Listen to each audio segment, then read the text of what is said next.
A reading from Exodus chapter 33. Moses said to the Lord, "You have been telling me, lead these people, but you have not let me know whom you will send with me. You have said, I know you by name, and you have found favor with me. If you are pleased with me, teach me your ways so I may know you and continue to find favor with you. Remember that this nation is your people." The Lord replied, "My presence will go with you, and I will give you rest." Then Moses said to him, "If your presence does not go with us, do not send us up from here. How will anyone know that you are pleased with me and with your people unless you go with us? What else will distinguish me and your people from all the other people on the face of the earth?" And the Lord said to Moses, "I will do the very thing you have asked, because I am pleased with you, and I know you by name." Then Moses said, "Now show me your glory." And the Lord said, "I will cause all my goodness to pass in front of you, and I will proclaim my name, the Lord, in your presence. I will have mercy on whom I will have mercy, and I will have compassion on whom I will have compassion. But," he said, "you cannot see my face, for no one may see me and live." Then the Lord said, "There is a place near me where you may stand on a rock. When my glory passes by, I will put you in a cleft in the rock and cover you with my hand until I have passed by. Then I will remove my hand and you will see my back, but my face must not be seen." If we want to begin to understand the Bible, sometimes, it really helps to have a child's imagination. That's not to say that the Bible is childish, not by any means. It's a book by adults for adults, with some exceptions. There's plenty of stuff in there, particularly in the Old Testament, which is full of violence. There's murder and betrayal. There are things which we perhaps understand better the more experience of life that we have. But the Bible is God's word for us. It's one of the key ways he speaks to us. And if we approach it as a child approaches it, it will help. Maybe remember how we read it when we were children. If we were fortunate to have done that when we were children, then we get a different perspective. Today we're going to focus on that Old Testament reading from Exodus. And I think a young child, a child with faith, reading these passages about Moses would imagine themselves in the story. They'd want to be Moses. They'd want to have the kind of experiences that Moses had. And if there is one dimension of his experience in particular that we, perhaps all of us, would want to have, it's that intimacy with God. It's that tangible closeness to actually meet and talk with God. And we're told this is what Moses really did, like two friends speaking together. This was at the time of the wilderness wanderings. Moses, as God had told him, would take the tent of meeting outside the camp of the Israelites, and Moses would go into the tent. The pillar of cloud would descend and block the entrance, and there the Lord would speak to Moses personally. Moses only. Moses as a friend, as it were, face to face. For anyone who seeks and loves God, I guess there can be no higher ambition than that face-to-face conversation with the God of the universe.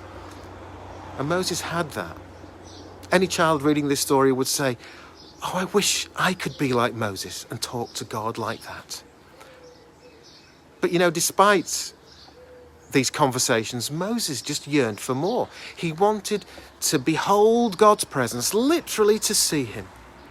Moses asked God if he can see his glory. What is Moses really asking? Well, I think Moses is asking for certainty. God has freed the Israelites from Egypt and brought them into the wilderness where they will wander for a generation. He's promised them a homeland, but the truth is they are still homeless at the moment. Their roots are in Egypt, but they were only slaves there. And God is feeding them manna, bread which appears by dawn every day. He's giving them quails and fresh water in the desert too. Today's needs are taken care of by the grace of God. But the truth is, they have no assurance other than God's promise that tomorrow they won't starve or die of thirst. And they have a destination, but they know nothing about it. God has promised them a land flowing with milk and honey, but the truth is, what that will look like is utterly unknown to them.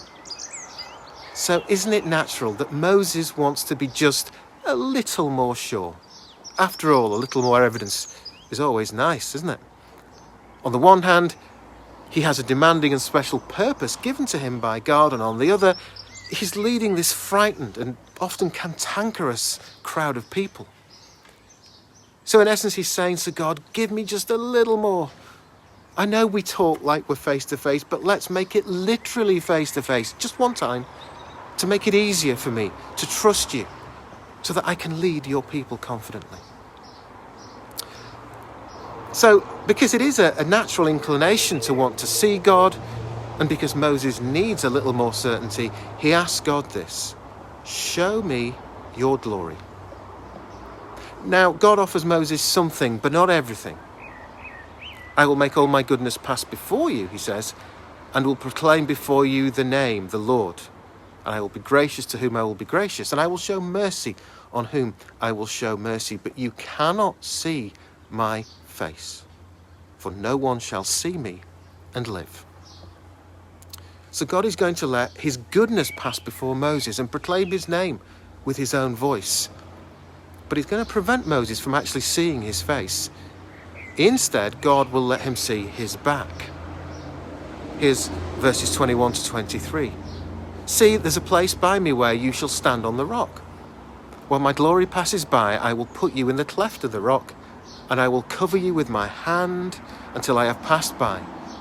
Then I shall take away my hand, and you shall see my back, but my face shall not be seen. And then God walks by, and with his own hand he covers the opening in the rocks where Moses is standing, peering upward.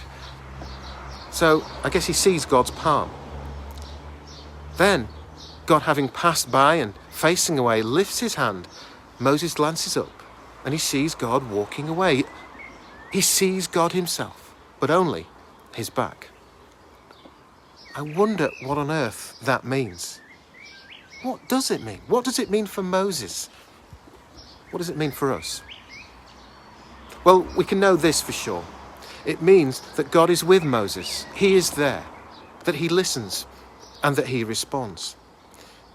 We know for sure also it means this: since Moses sees only God's back, where is God? Well, God is moving ahead of the people. God is leading his people. And I think that's something Moses needed to know, something we need to know. We all need these two things in our toolbox for living, if you like. At the funeral of a loved one, when with broken hearts we weep, and when we lean on others and just cry on their shoulders.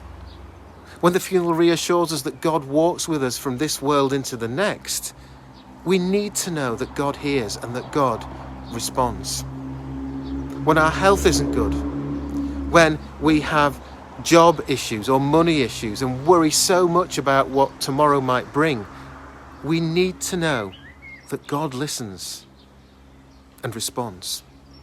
When everything feels dark and we're not even aware of the tunnel, let alone a light at the end of it, we need to know that God listens and responds. And we need to know that God is with us, that he's in charge, that he is leading us. When we really can't see much of the way ahead, he does. You know, life can get scary, even for the bravest. Our economy isn't at its best. COVID still lingers, and there's still a good deal of anxiety around. We wonder if we'll be making the mortgage payments, or if we'll be able to do the things we've dreamed of and yearned to do in the future. We might wonder what will happen to our church in the post-COVID world of the future. And so we need to know that we are not alone in a heartless, cold, decaying universe, but that God is in charge, that God is leading us somewhere that's good. Ultimately, there will be a new heaven and a new earth where all pain and suffering is gone. that place where God will wipe away the tears from all of our eyes. But God has purpose for us, for you, in the here and the now too. No matter our age or our circumstances. And Moses found that out. He longed to be close to God, whatever was going on around him. He saw God, not God's face, but God walking ahead and leading the way. Moses needed that assurance. My friends, I need that assurance. I think we all do. There's just one more thing, one more powerful truth that this odd and haunting story of seeing God's back tells us. And that's this. The truth is, we sometimes see where God has been only by looking back. Not by seeing God's face, but by seeing where he's been, where he has passed by. Imagine with me that you're on a ship and you look back over the stern and you see the neat rows of waves and bubbles gurgling behind that ship. You know the ship is moving by looking over the back. What about this when you walk in the snow? You can make out your progress by looking back at the tracks that you've made in the smooth surface. Now, you and I may not actually be able to see God, dreams and visions aside. Not physically like Moses did that strange day long ago. But we can see where God has been. A church building itself tells us a story. It says the glory of God has passed this spot. We can't see the glory of God, not physically, but we can see God's back, as it were, the wake of where he was. People built our church buildings. They were people of faith. They took a chance, they gave their money and their time, and they got together and they built a place of worship. And then other generations have come and in faith have supported the church and done God's work and loved and read the scriptures, listened to his word. And so we see God in our buildings, his back where he has been. And we look at one another, our fellow Christians, and we see that God has not only been active in our lives, but that he's here with us now, leading us on into a future that we can't see, but that we can hope for by faith. Is this then the truth that Moses learned that day? A truth he could only discover by seeking God for all he was worth. The details of the future do remain a mystery, and maybe it's better that way. Maybe it's supposed to be that way. It's certainly the way that God is leaving it. We cannot see the face of God. We would die if we did, the reading tells us. But listen, here's what we do have. We have him with us, listening and responding. And we can see him ahead of us, leading us along the right paths. Paths where we find out what living really is about. Paths of purpose, paths to peace and justice. And we can also see where he has been.